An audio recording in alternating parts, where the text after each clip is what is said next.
Assalamualaikum warahmatullahi wabarakatuh. Halo teman-teman. Jadi kali ini saya akan membahas tentang teori pertukaran sosial, tugas dari Pak Hadi Saputra SPD MSI.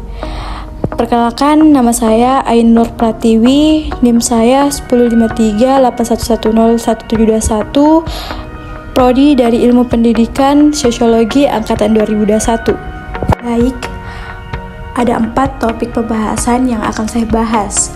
Pertama, prinsip-prinsip teori pertukaran. Kedua, proposisi pertukaran George C. Homans. Ketiga, pertukaran dan psikologi sosial menurut Thibaut dan Kelly.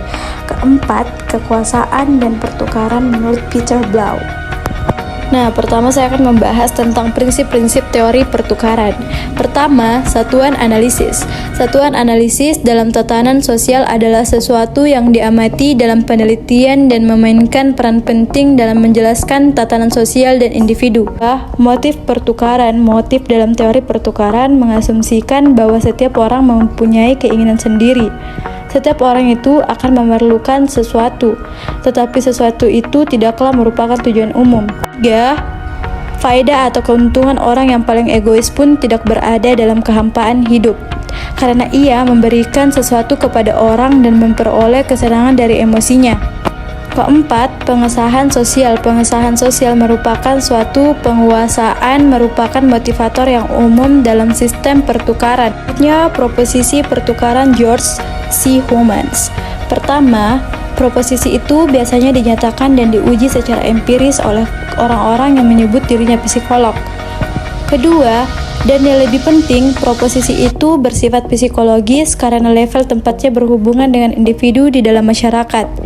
Ia adalah proposisi-proposisi tentang perilaku manusia individual, ketimbang proposisi-proposisi tentang kelompok-kelompok atau masyarakat-masyarakat. Selanjutnya, pertukaran dan psikologi sosial kelompok menurut Thibaut dan Kelly. Thibaut dan Kelly menggunakan ide tentang suatu matriks atau sebagai alat analisis dalam menjelaskan ide pertukaran. Pada matriks itu, suatu ruang dimensional benda mengemukakan perilaku dua orang.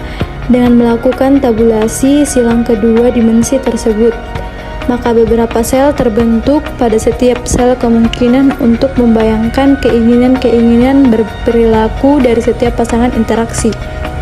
Langkah ini dapat dilakukan dengan memeriksa hasil-hasilnya tercantum pada saat itu.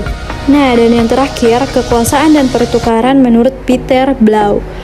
Pada hakikatnya, Blau membayangkan suatu rangkaian 4 tahap yang mendorong dari pertukaran antar pribadi menuju struktur sosial, perubahan sosial. Langkah pertama, transaksi pertukaran pribadi di antara orang-orang yang menimbulkan. Langkah kedua, diferensi, status, dan kekuasaan yang mendorong. Langkah ketiga, legitimasi dan organisasi yang menaburkan benih-benih.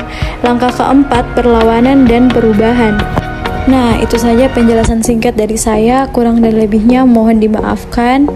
Sekian dan terima kasih.